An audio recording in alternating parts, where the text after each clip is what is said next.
Tre. Long, long ago, some 2,000 years or so, there lived a rich man with a good and beautiful wife. They loved each other dearly, but sorrowed much that they had no children.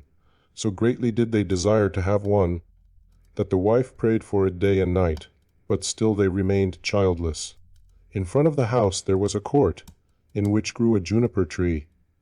One winter's day the wife stood under the tree to peel some apples, and as she was peeling them, she cut her finger, and the blood fell on the snow.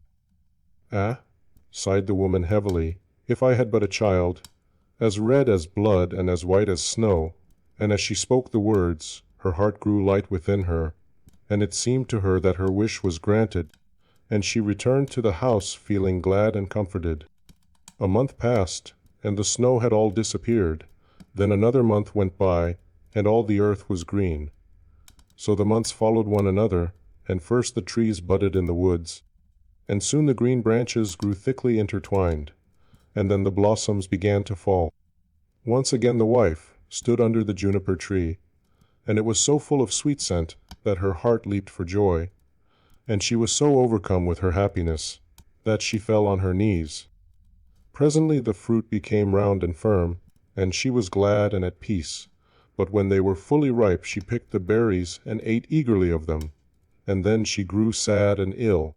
A little while later she called her husband, and said to him, weeping, "If I die, bury me under the juniper-tree." Then she felt comforted and happy again, and before another month had passed she had a little child, and when she saw that it was as white as snow, and as red as blood, her joy was so great that she died. Her husband buried her under the juniper-tree, and wept bitterly for her. By degrees, however, his sorrow grew less, and although at times he still grieved over his loss, he was able to go about as usual, and later on he married again. He now had a little daughter born to him. The child of his first wife was a boy, who was as red as blood and as white as snow. The mother loved her daughter very much, and when she looked at her, and then looked at the boy, it pierced her heart to think that he would always stand in the way of her own child, and she was continually thinking how she could get the whole of the property for her. This evil thought took possession of her more and more, and made her behave very unkindly to the boy. She drove him from place to place with cuffings and buffetings, so that the poor child went about in fear, and had no peace from the time he left school to the time he went back. One day the little daughter came running to her mother in the storeroom and said, "Mother, give me an apple." "Yes, my child," said the wife, and she gave her a beautiful apple out of the chest. The chest had a very heavy lid and a large iron lock. "Mother," said the little daughter again, "may not brother have one too?" The mother was angry at this, but she answered, "Yes, when he comes out of school." Just then she looked out of the window and saw him coming, and it seemed as if an evil spirit entered into her, for she snatched the apple out of her little daughter's hand, and said, "You shall not have one before your brother." She threw the apple into the chest and shut it too. The little boy now came in, and the evil spirit in the wife made her say kindly to him, "My son, will you have an apple?" But she gave him a wicked look. "Mother," said the boy, "how dreadful you look." "Yes, give me an apple." The thought came to her that she would kill him. "Come with me," she said, and she lifted up the lid of the chest. "Take one out for yourself." And as he bent over to do so, the evil spirit urged her, and crash! Down went the lid, and off went the little boy's head. Then she was overwhelmed with fear at the thought of what she had done. "If only I can prevent anyone knowing that I did it," she thought. So she went upstairs to her room, and took a white handkerchief out of her top drawer. Then she set the boy's head again on his shoulders, and bound it with the handkerchief so that nothing could be seen, and placed him on a chair by the door, with an apple in his hand. Soon after this, little Marleen came up to her mother, who was stirring a pot of boiling water over the fire, and said, "Mother, brother is sitting by the door with an apple in his hand, and he looks so pale, and when I asked him to give me the apple, he did not answer, and that frightened me." "Go to him again," said her mother, and if he does not answer, give him a box on the ear." So little Marleen went and said, "Brother, give me that apple." But he did not say a word. Then she gave him a box on the ear, and his head rolled off. She was so terrified at this that she ran crying and screaming to her mother. "Oh," she said, "I have knocked off brother's head." And then she wept, and nothing would stop her. "What have you done?" said her mother. "But no one must know about it. So you must keep silence. What is done can't be undone. We will make him into puddings." And she took the little boy and cut him up, made him into puddings, and put him in the pot. But Marleen stood looking on, and wept, and her tears fell into the pot, so that there was no need of salt. Presently the father came home and sat down to his dinner. He asked, "Where is my son?" The mother said nothing, but gave him a large dish of black pudding, and Marleen still wept without ceasing. The father again asked, "Where is my son?" "Oh," answered the wife, "he is gone into the country to his mother's great uncle. He is going to stay there some time." "What has he gone there for? And he never even said goodbye to me." "Well, he likes being there, and he told me he should be away quite 6 weeks. He is well looked after there." "I feel very unhappy about it," said the husband, "in case it should not be all right, and he ought to have said goodbye to me." With this he went on with his dinner, and said, "Little Marleen, why do you weep? Brother will soon be back." Then he asked his wife for more pudding, and as he ate, he threw the bones under the table. Little Marleen went upstairs, and took her best silk handkerchief out of her bottom drawer, and in it she wrapped all the bones from under the table, and carried them outside, and all the time she did nothing but weep. Then she laid them in the green grass under the juniper-tree, and she had no sooner done so, than all her sadness seemed to leave her, and she wept no more. And now the juniper-tree began to move, and the branches waved backwards and forwards, first away from one another, and then together again, as it might be someone clapping their hands for joy. After this a mist came round the tree, and in the midst of it there was a burning as of fire, and out of the fire there flew a beautiful bird, that rose high into the air, singing magnificently, and when it could no more be seen, the juniper-tree stood there as before, and the silk handkerchief, and the bones were gone. Little Marleen now felt as light-hearted and happy as if her brother were still alive, and she went back to the house, and sat down cheerfully to the table and ate. The bird flew away and alighted on the house of a goldsmith, and began to sing, "My mother killed her little son, my father grieved when I was gone, my sister loved me best of all, she laid her kerchief over me, and took my bones that they might lie underneath the juniper-tree kiwit. Kiwit, what a beautiful bird am I." The goldsmith was in his workshop making a gold chain, when he heard the song of the bird on his roof. He thought it so beautiful that he got up and ran out, and as he crossed the threshold he lost one of his slippers. But he ran on into the middle of the street, with a slipper on one foot and a sock on the other. He still had on his apron, and still held the gold chain and the pincers in his hands, and so he stood gazing up at the bird, while the sun came shining brightly down on the street. "Bird," he said, "how beautifully you sing. Sing me that song again." "Nay," said the bird, "I do not sing twice for nothing. Give that gold chain, and I will sing it you again." "Here is the chain, take it," said the goldsmith. "Only sing me that again." The bird flew down, and took the gold chain in his right claw, and then he alighted again in front of the goldsmith, and sang, "My mother killed her little son. My father grieved when I was gone. My sister loved me best of all. She laid her kerchief over me, and took my bones that they might lie underneath the juniper-tree kiwit. Kiwit, what a beautiful bird am I."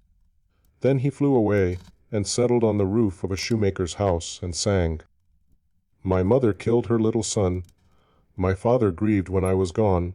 My sister loved me best of all. She laid her kerchief over me, and took my bones that they might lie underneath the juniper-tree kiwit. Kiwit, what a beautiful bird am I." The shoemaker heard him, and he jumped up and ran out in his shirt sleeves, and stood looking up at the bird on the roof, with his hand over his eyes to keep himself from being blinded by the sun. "Bird," he said, "how beautifully you sing." Then he called through the door to his wife, "Come out, here is a bird. Come and look at it and hear how beautifully it sings." Then he called his daughter and the children, then the apprentices, girls and boys, and they all ran up the street to look at the bird, and saw how splendid it was with its red and green feathers, and its neck like burnished gold, and eyes like two bright stars in its head. "Bird," said the shoemaker, "sing me that song again." "Nay," answered the bird, "I do not sing twice for nothing. You must give me something." "Wife," said the man, "go into the garret. On the upper shelf you will see a pair of red shoes. Bring them to me." The wife went in and fetched the shoes. "There, bird," said the shoemaker, "now sing me that song again." The bird flew down and took the red shoes in his left claw, and then he went back to the roof and sang, "My mother killed her little son. My father grieved when I was gone. My sister loved me best of all. She laid her kerchief over me, and took my bones that they might lie underneath the juniper-tree kiwit.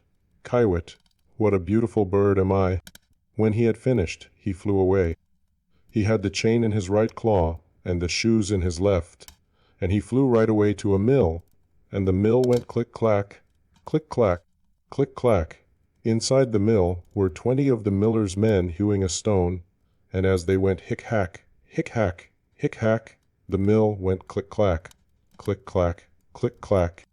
The bird settled on a lime tree in front of the mill and sang, "My mother killed her little son." Then one of the men left off, "My father grieved when I was gone." 2 more men left off and listened, "My sister loved me best of all."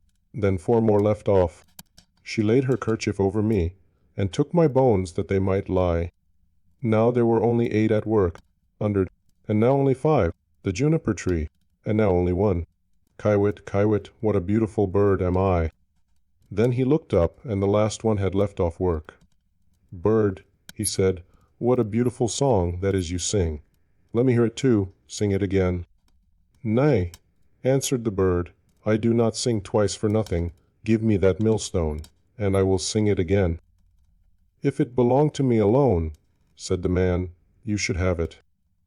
"Yes, yes," said the others, "if he will sing again, he can have it." The bird came down, and all the 20 millers set to, and lifted up the stone with a beam. Then the bird put his head through the hole, and took the stone round his neck like a collar, and flew back with it to the tree and sang, "My mother killed her little son. My father grieved when I was gone. My sister loved me best of all. She laid her kerchief over me, and took my bones that they might lie underneath the juniper-tree kiwit. Kiwit, what a beautiful bird am I." And when he had finished his song, he spread his wings, and with the chain in his right claw, the shoes in his left, and the millstone round his neck, he flew right away to his father's house. The father, the mother, and little Marleen were having their dinner. "How light-hearted I feel," said the father, "so pleased and cheerful." "And I," said the mother, "I feel so uneasy, as if a heavy thunderstorm were coming." But little Marleen sat and wept and wept. Then the bird came flying towards the house and settled on the roof. "I do feel so happy," said the father, "and how beautifully the sun shines. I feel just as if I were going to see an old friend again." "Ah," said the wife, "and I am so full of distress and uneasiness that my teeth chatter, and I feel as if there were a fire in my veins." And she tore open her dress, and all the while little Marleen sat in the corner and wept, and the plate on her knees was wet with her tears. The bird now flew to the juniper-tree and began singing, "My mother killed her little son."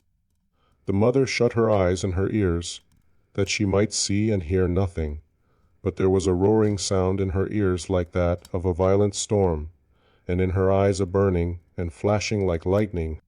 "My father grieved when I was gone."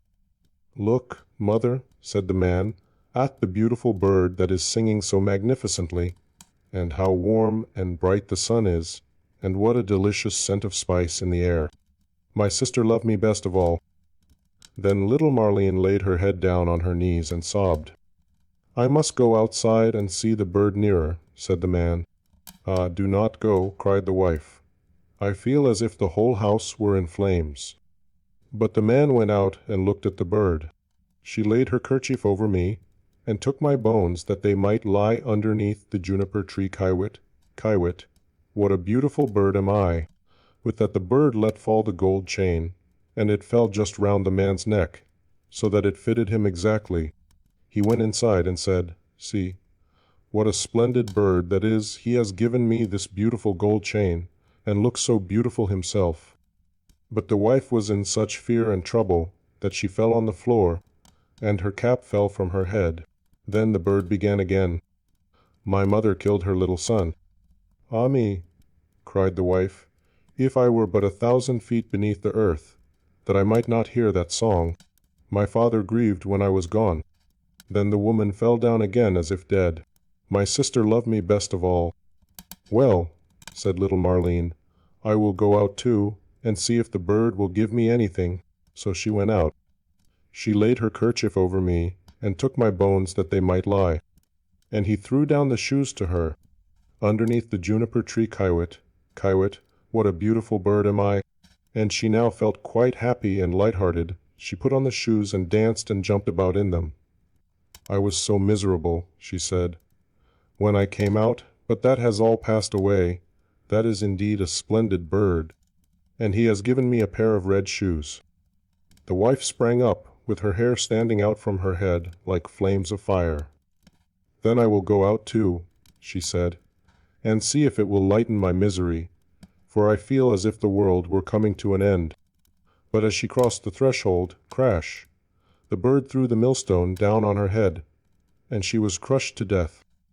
The father and little Marleen heard the sound and ran out, but they only saw mist and flame and fire rising from the spot. And when these had passed, there stood the little brother, and he took the father and little Marleen by the hand. Then they all three rejoiced, and went inside together, and sat down to their dinners, and ate.